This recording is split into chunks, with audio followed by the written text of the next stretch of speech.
The Senate's intervention on the attempt by the Nigerian Customs Service to compel all vehicle owners in the country to pay duties on their imported vehicles also put the light on the lawmakers.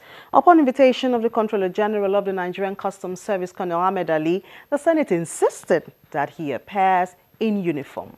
If you look at Section 88 of the 1999 Constitution, it says, subject to the provision of this Constitution, each House of the National Assembly shall have powers by resolution published in its journal or in the official gazette of the government to direct or cause to be directed an investigation into any matter or thing with respect to which it has powers to make laws, the conduct of affairs of any person, authority, ministry, or government department charged or intended to be charged with the duty or responsibility for executing or administering laws enacted by National Assembly. And that's why a lot of people also are saying, because they use the word any person.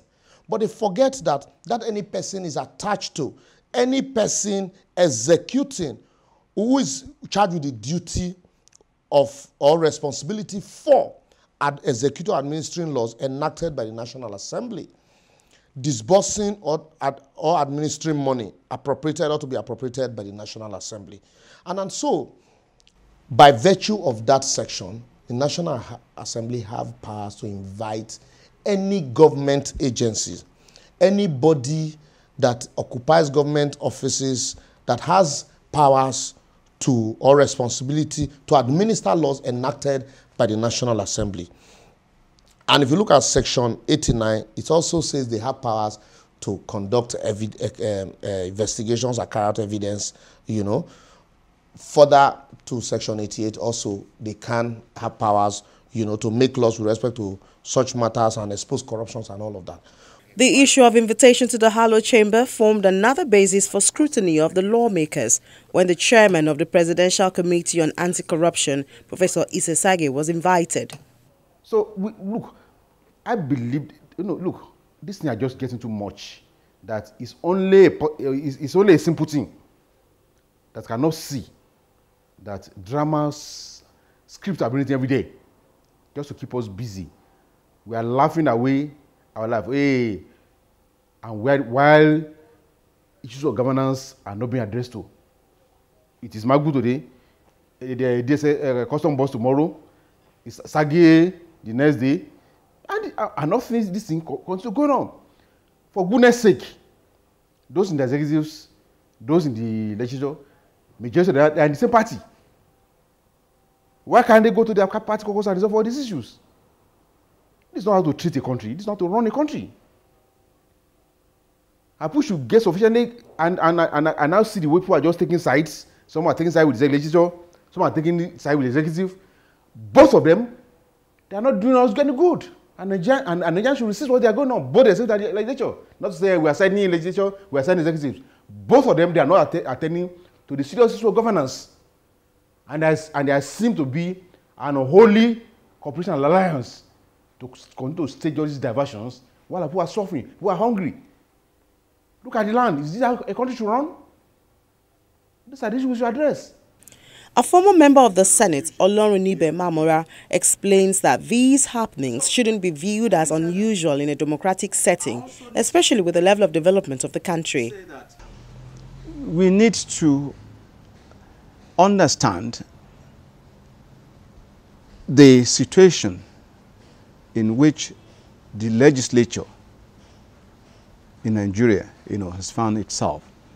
Whether you're looking at the legislature at the state or the legislature at the National Assembly, at the federal, which is the National Assembly. And what am I saying? The reality of our political evolution is that we had military interventions, not intervention, interventions. So, resulting in stunted growth of the legislature, because each time the military came into power, the legislature was under lock and key. So to that extent, it was not allowed to grow alongside the other arms of government. So naturally, this will also affect and has affected the growth of the legislature over the years. To the extent that people will appear to generally misunderstand, misconstrue, and of course misrepresent the legislature in Nigeria. Again, maybe the other thing to say is that the legislature in Nigeria, whether at the state or the federal, has also suffered rapid turnover. And legislature, ordinarily gets better with the experience of the practitioners in the system. Well, a situation where you have, turn by turn, it's our turn kind of attitude. You have an ordinarily, good legislator being, just sent packing because maybe it's the turn of another another part of the constituency, or because, well, maybe some powers that be, for reasons best known to them, decide to, let's do away with him or her. So that has, you discover that if you look at the National Assembly, for example, now, you discover that maybe close to 70 or 75% of people there are new, fresh, neophytes. So there's no way, as opposed to the United States of America, where we copied the bulk of our Constitution, practices and procedures of the legislature. You have congressman has been there 25 years, 30 years, 35 years, 45 years, even 50. And the way forward is institutional respect from the executive, legislature, and the judiciary. The first thing is that there has to be institutional respect. Because the three arms of government, they are coordinates. Coordinate means equal. Equal in ranking. That's what coordinate means.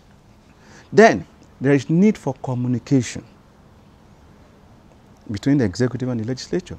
It's important to communicate so that I can really understand what you are saying. You can also understand what I'm saying. Communication. There is need for collaboration because you're working for common good. The good of the people. That is the primary aim or essence of government, good of the people. So if you are seeking the same goal, which is the good of the people, then I'm not saying that there won't be disagreements. There will be disagreements. In any relationship, there will be disagreement. But you will be able to, resolve these disagreements in the interest of the people, because no bird can fly with one wing. Another way for Mr. Odumakin is for the ruling party to take some decisive steps. If these people love this country, they should go back to the drawing board. They should go and pick up their manifestos. Look at what they promised Nigerians. And begin to do serious delivery to our people. And stop all this needless drama, these jokes. This is a theater of the absurd that's going on in the country. People have been taken for a ride. For months, we are on this nonsense. This organized, pure, and applied nonsense that's going on in our country at the moment. How do we justify this? We are paying the senators, we are paying members of the legislators, and it's all this drama they are doing. If it's drama we wanted in governance, we will tell Baba Suwe, all of them and the rest to go into the National Assembly.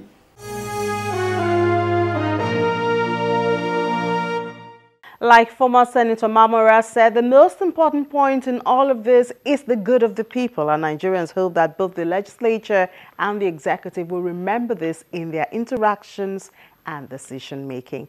That's it for this episode of the program Big Story. I'm Ini Thompson.